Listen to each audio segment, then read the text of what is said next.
Hello, everyone, and welcome. The Mancos Public Library is thrilled to present Business in Your Backyard.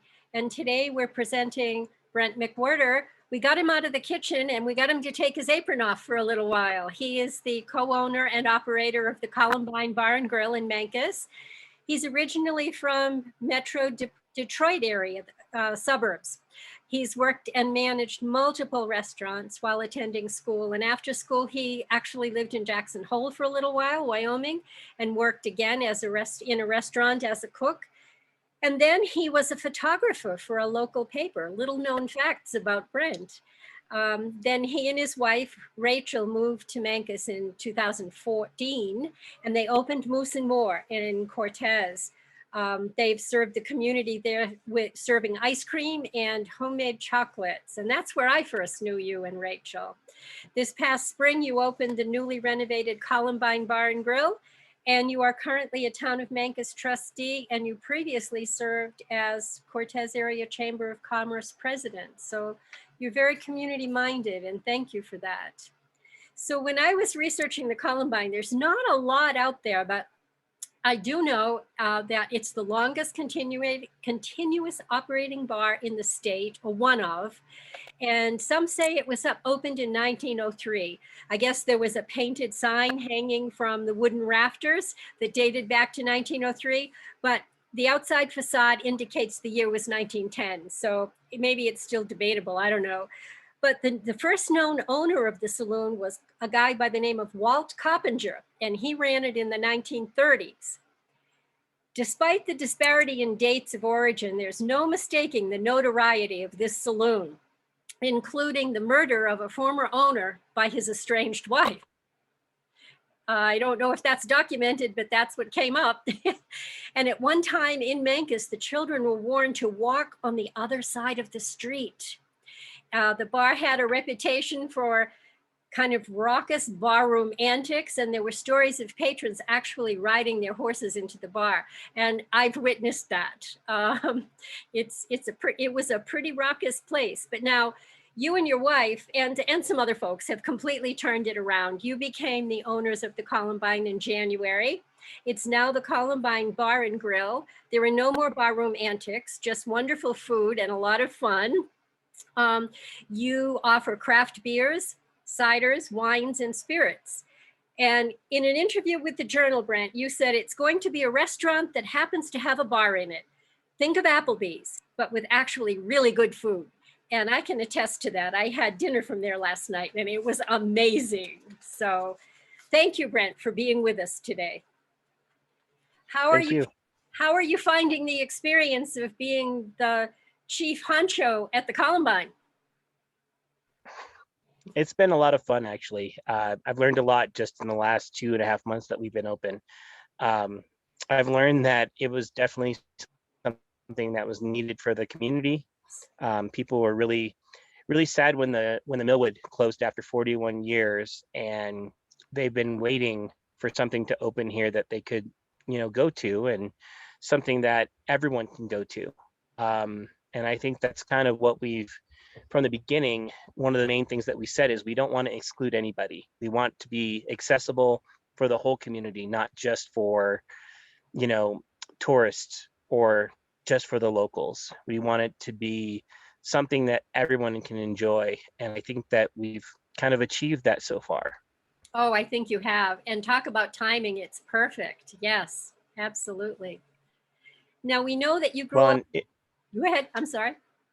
I was going to say, well, it was nice, during the COVID pandemic to have the time to actually do the remodel the right way. And we've had our building owners from the beginning wanted to make it into something that people from Mancos could be proud of. Mm-hmm. Mm-hmm.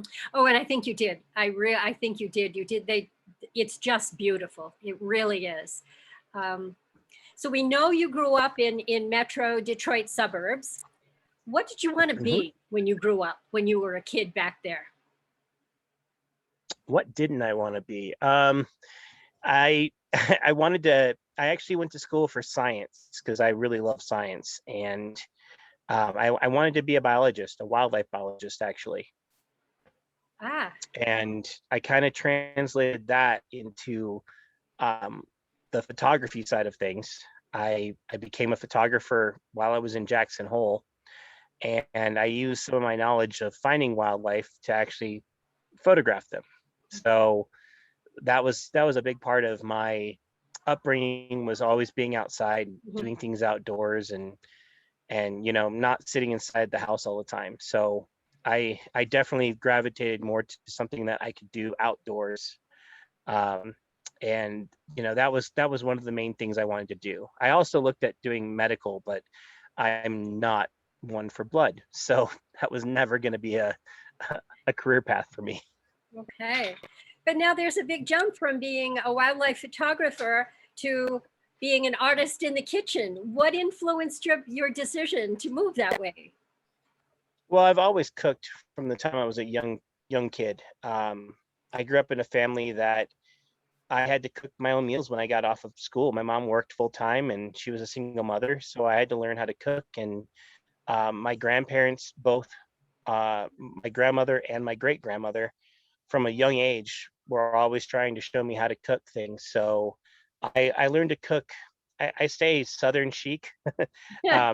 My family is originally from Kentucky, and that side of the family, every summer I would go spend, up until I was 12 or 13, almost every summer I'd spend a month down there with my great grandmother and learn from her, watch her cook, 5-course breakfast for the whole family every day. She'd get up at 5 a.m. and start making biscuits and gravy and pork chops for breakfast and all these other things. So I always just wanted to hang out with her, so I learned how to cook. And so I would spend time in the kitchen. So cooking has always been a way for me to, connect with people. And anytime I have, parties at my house or anything, I'm always the one that cooks everything. So it wasn't really a huge jump for me necessarily into the kitchen again. Mhm. I did it all through college. That's how I made a living during college as well. Was I worked at a restaurant. So food has always been there for me. And then when we decided to open Moose and More 7 years ago, we were still living in Oregon, and we were on the Oregon coast. And I was working as a photographer there, but my wife had started working at a chocolate factory, and that's where she learned to make all the confections that we do at Moose and More. And when she was doing it, she really enjoyed it, and she wanted to do it again, and she wanted to do it for herself. And the town we lived in was about the size of Mancus, about 15, 1,700 people. They had 5 chocolate and ice cream shops already, and most of them were family owned for the last 20, 30 years. So we knew that it would be really tough to do that there. Mhm. So that's when we decided to um, look elsewhere. Mhm. And Mancus was where my wife grew up. She is 5th generation from Mancus. Yep. So all those stories about the Columbine, of not walking on that side of the street and everything, my wife lived that growing up here. Yeah. So Rachel is Maggie Russell's daughter and Jean Bader's granddaughter, two other women that we absolutely loved. Yeah. Rich Yep. history, a rich history. So you've talked a little bit about your decision to open the new and improved Columbine Bar and Grill. It seems to me, I mean, you've got Moose and More, which is thriving in Cortez. Eh, that was a big step for you. Tell me about your process around that. Actually, the process for becoming, you know, the new owners of the Columbine started with the business, the building owners. They approached us. Ah, We had been looking at um, the Millwood a couple years ago as a possibility for us to move into.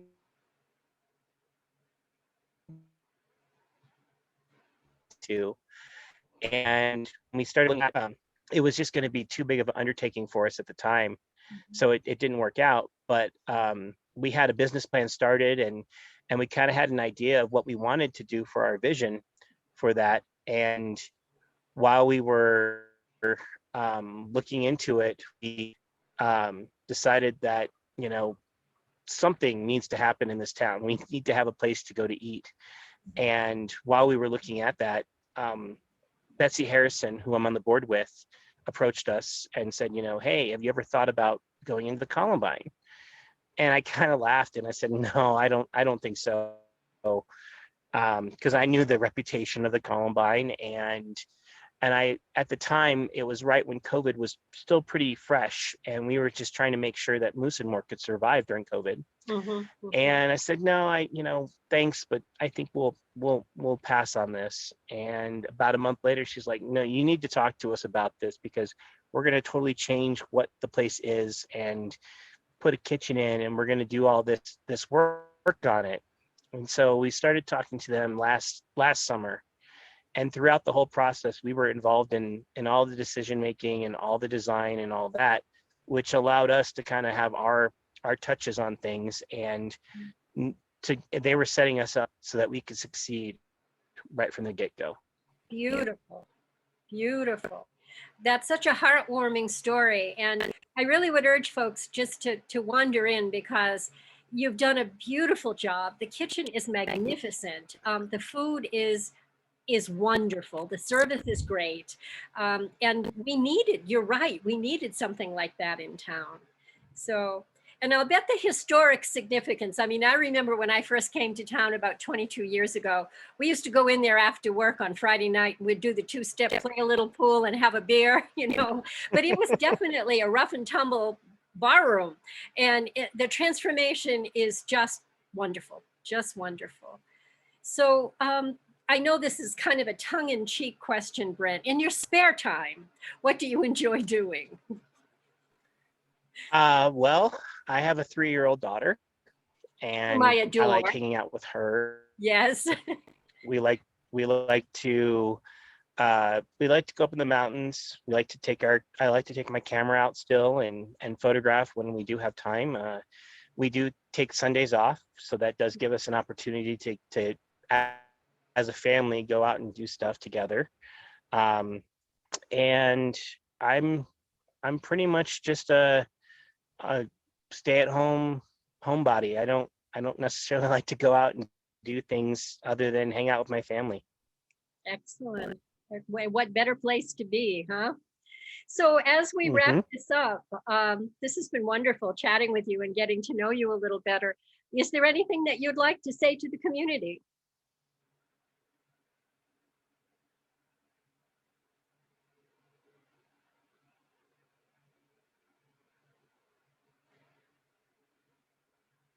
I think we keep freezing up.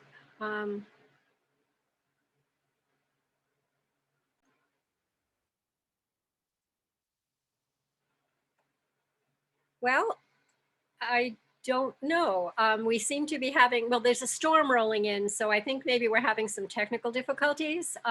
We were at the end anyway, and I wanted to know if Brent had anything he wanted to say to the community, but I think we're just going to say to him, thank you so much for your time today. I know you're really busy, and it was great for the community to get to know you a little better. Thank you, Brent. This